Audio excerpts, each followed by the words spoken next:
ذات الرجع والأرض ذات الصدع إنه لقول فصل وما هو بالهزل إنهم يكيدون كيدا وأكيد كيدا فمهل الكافرين أمهلهم رويدا. அல்ஹம்துலில்லாஹ். கண்ணியத்திற்குரிய எல்லாம் வல்ல அல்லாஹ் ஜல்ல ஷானஹு தஆலாவின் நல்லடியார்களே, நபிகள் நாயகம் ஸல்லல்லாஹு அலைஹி வஸல்லம் அவர்கள் மக்காவில் இருந்த காலகட்டத்தில் இந்த ஏகத்துவ பிரச்சாரத்தை மக்களுக்கு சொல்லிக் கொண்டிருந்த நேரத்தில் முக்கியமான பிரமுகர்களை நோக்கி பிரச்சாரம் செய்கிற ஒரு பழக்கத்தையும் மேற்கொண்டிருந்தார்கள். சாதாரணமாகவும் பண்ணுவாங்க.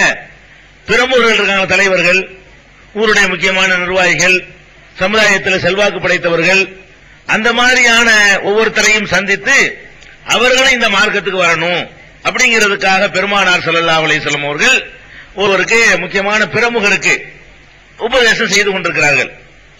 முக்கியமான பிரமுகருக்கு அந்த உபதேசம் செய்யும் பொழுது ஒருவர் வந்து ஏற்கனவே இஸ்லாத்துக்கு வந்தவர், அவர் கண்ணும் தெரியாதவர், அந்த சமூகத்தில் அவர் தாழ்ந்தவர், இஸ்லாத்துல தாழ்ந்தவர் கிடையாது, அவங்க சமூகத்தில் வந்து ஒரு மட்டமான ஆள் நினைச்சுக்கிட்டு இருந்தாங்க. அந்த மாதிரியான ஒரு ஆள் அப்துல்லாஹ் இப்னு உம்மு மக்தூம் அப்படிங்கிற ஒரு சஹாபி, கண்ணும் தெரியாத நபித்தோழர், பெருமானார் ஸல்லல்லாஹு அலைஹி வஸல்லம் பேசிக்கிட்டு இருக்கிறாங்க. அந்த குரலை கேட்டு சலாம் சொல்லிடுறார். அஸ்ஸலாமு அலைக்கும் யா ரசூலுல்லாஹ். இதை சொன்ன உடனே நபிகள் நாயகம் ஸல்லல்லாஹு அலைஹி வஸல்லம் அவர்களுக்கு பதில் சொல்லாம கோபப்பட்டுறாங்க. எது கோபப்படுறாங்க? அவங்க முக்கியமான பிரமுகத்தை பேசிக்கிட்டு இருக்கிறாங்க. அவன் யாருன்னு கேட்டா தன்னை உயர்ந்த ஜாதி நினைச்சிட்டு இருக்கிறவன். அவன் யாருன்னு கேட்டா நாங்கெல்லாம் உயர்ந்தவர்கள், இவங்க எல்லாம் மட்டமானவங்க, எங்க அந்தஸ்து வேற, இவங்க அந்தஸ்து வேற, இப்படி நினைத்துக் கொண்டிருக்கக்கூடிய ஒருத்தட்ட போய் பேசிக்கிட்டு இருக்கும் பொழுது யார மட்டம்னு அவன் நினைக்கிறானோ அந்த மாதிரி ஒரு ஆள் வந்து அந்த சபைக்குள்ள நுழைஞ்சி அஸ்ஸலாமு அலைக்கும் சொன்ன உடனே ரசூல் ஸல்லல்லாஹு அலைஹி வஸல்லம் கோபம் வருது. எந்த இடத்துல சொல்றேன்னு தெரியாம வந்தாலும் இவன்ட்ட விவகாரமே இதான். இந்த மாதிரி ஆட்கள்லாம் இருக்கிறதுனாலதான் இஸ்லாத்துக்கு வரமாட்டேங்கிறாங்க. நம்ம எல்லாரையும் சமநிலையில வச்சிடறோம், அது பிடிக்க மாட்டேங்குது. அவனுக்கு விளக்கிட்டு இருக்கும் போது இந்த ஆள் வந்துகிட்டு அஸ்ஸலாமு அலைக்கும்ங்கிறாரு. அப்ப இந்த ஏற்கனவே இஸ்லாம் தோன்றுவதற்கு முன்னாடி இதை கற்பனை செய்ய முடியாது. இந்த மாதிரியான ஆட்கள் எல்லாம் இந்த மாதிரியான உயர்தரத்தில் உள்ளவங்களை பேசவும் முடியாது. அப்துல்லாஹ் இப்னு உம்மு மக்தூம் மாதிரியான ஆட்கள் எல்லாம் நபி ஸல்லல்லாஹு அலைஹி வஸல்லம் மாதிரியான உயர்ந்த ஜாதிக்காரங்க, அந்த சமூகத்தில் உயர்ந்த ஜாதி, அவங்கள வந்து பார்க்க கூட முடியாது, பேசக்கூட முடியாது. அப்படி இருந்த ஒரு ஆள் வந்துகிட்டு நம்ம இந்த நேரத்தில் வந்து அஸ்ஸலாமு அலைக்கும்ங்கிறாரு என்று ரசூல் ஸல்லல்லாஹு அலைஹி வஸல்லம் கோவம் வந்துரு. கோவம் வரக்கூடாது, கோவம் வரக்கூடாது. அவங்க கொண்டு வந்த மார்க்கத்தில் கோவம் வந்திருக்கிற சான்ஸே இல்ல. ஒரு யார் வந்தாலும் அவரு இவர் வசந்தவர், எல்லாருடைய பார்வையில் அவர் தான் வசந்தவர், இவன் தான் மட்டமானவன். யாரு ஏற்கனவே இந்த கொள்கையை ஏற்றுக்கொண்டிருக்கிறாரோ அவர் தான் எல்லா இடத்துல சிறந்தவர். யாருக்கு இப்ப சொல்லிக்கிட்டு இருக்கிறாங்களோ அவன் நிச்சயமா சிறந்தவர் இல்ல. பெருமானார் ஸல்லல்லாஹு அலைஹி வஸல்லம் வந்து அல்லாஹ்ட்ட யார் சிறந்தவராக இருப்பாருங்க அந்த கணிப்பை விட்டுவிட்டு இவன் எப்படிப்பட்ட ஆளு, இந்த ஆளு எப்படிப்பட்ட ஆளு, இங்க வந்துகிட்டு சலாம் சொல்லி இவன் வர்றவனை கெடுத்து விட்டுருவார் போல இருக்க அப்படிங்கிற மாதிரி ஒரு கடுப்படிச்சு அவருக்கு சலாத்துக்கு பதிலும் சொல்லல. முகத்தை வேற நினைஞ்சிட்டாங்கன்னு கேட்ட நல்ல வேலைக்கு ஒரு குருடரா போயிட்டாரு. அவருக்கு தெரியல முகமோட போக்கு. முகத்தை வேற ஒரு கட்டுக்கட்டுப்பா ஆக்கிட்டாங்க. ஒரு கோவம் வரும்போது முகத்தை ஒரு மாதிரி வைக்கோமே அந்த மாதிரி ஒரு கடுகடுப்பாக ரசூல் ஸல்லல்லாஹு அலைஹி வஸல்லம் ஆக்கிட்டாங்க. இது வந்து இவங்க கடுகடுப்பு ஆக்குனதோ இவங்க முகத்தில் ஏற்பட்ட மாற்றமோ அவருக்கு தெரியுமா? கண்ணு தெரியாதவருக்கு தெரிய சான்ஸே இல்ல. இதை பேசாம விட்டுட்டு போயிருக்கலாம். அல்லாஹ் ரப்பல் ஆலமீன் என்ன பண்றான்னு கேட்டா அவருக்கு தான் தெரியலையே, இவர் மூஞ்சி அவர் பார்த்தாரு பேசாம போயிட்டு போறான்னு விட்டுருக்கலாம். அல்லாஹ்வுக்கு கோபம் வருது. கோபம் யாருக்கு வருது? இப்ப ரசூல் ஸல்லல்லாஹு அலைஹி வஸல்லம் வந்து இந்த முகத்தை சுளிச்ச உடனே அல்லாஹ் கோபப்படுறான். எப்படி நீ வந்து முகத்தை சுளிச்ச? நீ யாரு? நல்லவர் கெட்டவர் தீர்மானிக்க நீ யாரு? ஒருத்தர் வந்து இறையச்சமுடைய ஒரு மனிதர் வந்துகிட்டு உங்ககிட்ட சலாம் சொல்றாரு, நீ முகத்தை சுளிக்கிறியா, கடுகடுப்பு அடைகிறியா அப்படின்னு சொல்லி அல்லாஹ்வுக்கு கோபம் வந்து அவர்களை கண்டிச்சு ஒரு சூறாவை இறக்கி போறான். அபசவத்த வல்லான்னு ஒரு சூறா இருக்கு பாருங்க, அந்த சூறா இதுக்கு இறங்குனதுதான். இந்த சம்பவத்தை சுட்டி காட்டுவதற்காகத்தான் அல்லாஹ் இந்த அத்தியாயத்தை அருளுகிறான். இதுக்கு என்ன அர்த்தம்? அபச, இந்த முகமது நீண்டு கூட சொல்ல மாட்டேங்கிறான். எப்பவுமே நேருக்கு நேரம் பேசுற மாதிரி நீ சொல்லு, நீ போவான்னு சொல்லுவான். அல்லாஹ் மூணாம் நபர்கிட்ட சொல்ற மாதிரி இவர்னு சொல்லி மூன்றாம் நபரை சுட்டி காட்டுற மாதிரி படற்கையாக அல்லாஹ் யூஸ் பண்றான். எப்படி? அபச, இந்த முகமது முகத்தை சுழித்து விட்டார், கடுகடுப்பாகி விட்டார், வல்லா அலட்சியப்படுத்தி விட்டார், அன்ஜாஅஹுல் அமா, ஒரு குருடர் இவரிடத்திலே வந்த பொழுது, கண் தெரியாதவர் வந்த பொழுது முகத்தை சுழித்து அவர் அலட்சியப்படுத்தி விட்டார் அப்படின்னு சொல்லி கடுமையான வார்த்தை, ஏதோ கோபமான வார்த்தை, நீ செஞ்சேன்னு கூட கேட்க மாட்டேங்கிறான். இந்த எப்படி பண்ணிட்டாரு, ஒருத்தர் சண்டை ஒருத்தர் தப்பு பண்ணிட்டான்னா நம்ம என்ன செய்வோம், நேரம் சுட்டி காட்டுவோம், அவனை வச்சுக்கிட்டு இருந்தா அவன் சொல்லுவோம், வாரு ஒரு பெரிய மனுஷன் ஆயிட்டார்ல வாரு, அப்படித்தான் செய்வாருப்போ.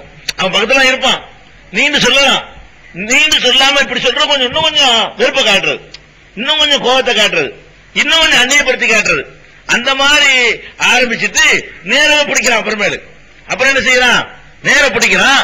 ஒமா யுத்ரீகல அல்லஹு யஸக்கா, அல்லாஹ் கேக்குறான், அம்மாமன் ஜாக யஸா ஃபஅன்த அன்ஹு தலஹா, உன்னை நோக்கி ஓடோடி ஒருத்தர் வருகிறார், நீ வந்து அவரை வச்சு இருக்கிறியா? அம்மாமன் இஸ்தகனா ஃபஅன்த லஹு தஸத்தா, யார் உன்னை அலட்சியப்படுத்துகிறானோ அவனுக்கு வழியை போய் சொல்ற, யாரு உன்னை அலட்சியப்படுத்துறான் அவங்கிட்ட வழியை போய் கெஞ்சுற, யாரு உன்னை நோக்கி ஓடோடி வருகிறானோ அவனை விரட்டியா நீ? அல்லாஹ் கேட்கிறான். இவன் யாரு? இவன் வந்து உன் மார்க்கத்தில் அட்ஜஸ்ட்மெண்ட் சொல்லிட்டு இருக்கிறவன். அவர் யாரு? உன்னை நம்பி ரசூல் நம்பி என்னை நம்பி ஏற்றுக்கொண்டவர். அவர் வரும்போது நீ அவருக்கு மரியாதை கொடுப்பியா? நீ வந்து குலத்தை பாக்குறியா, கோத்திரம் பாக்குறியா அப்படின்னு சொல்லி அல்லாஹ் கோபம் வந்து அந்த கண் தெரியாத குருடர் பக்கம் அல்லாஹ் நிக்கிறான், ரசூல் பக்கம் நிக்கல. யார் பக்கம் நிக்கிறான்? கண் தெரியாத அவர் பக்கம் நியாயம் இப்ப இருக்குது, அவர் பக்கம் அவர் பாதிக்கப்பட்டிருக்கிறாரு, அவருக்கு தெரியாத இந்த மெசேஜ் இன்னும் சொல்ல போனா கண்ணும் தெரியாத காரணத்தினால இவங்க மூஞ்சி எந்த மாதிரி போனச்சுங்கிறது தெரியாது, இது வாய்க்குள்ள பதில் சொல்லியிருப்பாங்க போல இருக்கு அப்படின்னு கூட நினைச்சிட்டு போயிருக்கலாம். அல்லாஹ் விடுற மாதிரி இல்ல, அவர் விட்டுட்டு போக தயாரா இருந்தா கூட அவன் விடுற மாதிரி இல்ல, புடிச்சு உமா அழைக்க அல்லாஹ் யஸக்கா, இவன் நேர்வழி பெறாவிட்டால் உனக்கு என்ன பொறுப்பு இருக்கிறது? நீ என்ன நேர்வழியை கொண்டு செலுத்துற வந்தவரா?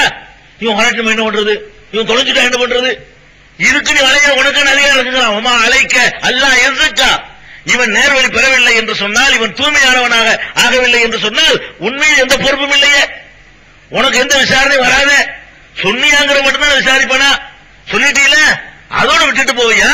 இவன் வரணுங்கிறதுக்காக வேண்டி நீங்க அட்ஜஸ்ட் பண்றீங்களோ, இவர் விரட்டி விட்டு பாக்குறீங்களோ? அப்பாவி மக்களை, சாதாரண மக்களை, தாழ்ந்தவர்கள் கருதப்படுறவங்க விரட்டி விட்டுட்டு இந்த உயர் குலத்துக்காரங்க சேர்த்துக்கிற ஆசைப்படுறீங்களா? அப்படின்னு சொன்னா அந்த சூரா முழுசும் படிச்சு பாருங்க. அபசவத்தவல்லாங்கிற சூறாவை படிச்சு பார்த்தா சுப்ஹானல்லாஹ், அல்லாஹ் எப்படிப்பட்ட அந்த நிலையில யாரை வச்சு பார்க்கறான்னு பாருங்க. அவன் ஒரு அளவு வச்சிருக்கிறான், அந்த அளவை மீறுவது யாரா இருந்தாலும் சரி கொஸ்டின் தான், கேள்வி பதில் சொல்லி ஆகணும்.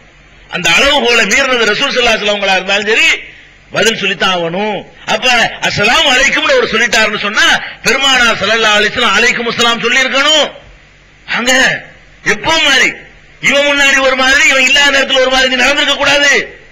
உயர்ந்த குலத்துக்காரனா தான் சரி, நான் இப்படிதான் நடப்பேன், இந்த மக்களை தான் நான் மதிப்பேன் அப்படின்னு சொல்லி நடந்திருக்கணும். அதை விட்டுட்டு இந்த மாதிரி நடக்கிறியா அப்படின்னு சொல்லி கண்டிக்கிறான்னு சொன்னா கடுகடுப்பாகி விட்டார்னு சூறாவுக்கு பேரை வச்சு அவ்வளவு கடுமையான வார்த்தைகளை யூஸ் பண்றான்னு சொன்னா இங்கதான் நம்ம விளங்குறோம். எந்த மகான் பெருமானார் ஸல்லல்லாஹு அலைஹி வஸல்லம் அவங்களாகவே இருந்தாலும் சரி, அவங்க நினைச்சதையெல்லாம் செஞ்சுட்டுலாம் போக முடியாது, அடிமையா தான் இருந்தாங்க. ஆமா, ரசூல் ஸல்லல்லாஹு அலைஹி வஸல்லம் அவங்களா இருந்தாலும் சரி இந்த உலகத்துல வாழும் பொழுது அல்லாஹ்வுக்கு அடிமையா வாழணுமே தவிர, அவன் விரும்புறதை செய்யணுமே தவிர, இவங்க விரும்புறதை எல்லாம் பார்த்து நம்ம பிள்ளைகள் கொஞ்சுவோமே, போடாண்டாலும் கொஞ்சுவோம். நம்ம அப்ப புள்ள வந்து மழலை மொழியில பேசும், போடான்னு போதாகுமோ, போடான்னு கூட சொல்ல தெரியாது, போதா அதுக்கு நமக்கு சந்தோஷமா இருக்கு. அதெல்லாம் நீங்க அல்லாஹ்ட்ட எதிர்பார்க்க முடியாது. வணங்குதா? அவன்கிட்ட அந்த விளையாட்டுல கிடையாது. சொன்னது சரி, அடிமை வேலைக்காரனா யாரா இருந்தாலும் சரி, எவ்வளவு வேண்டியதா இருந்தாலும் சரி, நான் சொல்றது நீ செய்யணும். எனக்கு பிடிக்காத செஞ்சேன்னு சொன்னா ஆக்ஷன் தான், நடவடிக்கை தான் அப்படின்னு காட்டுறானு.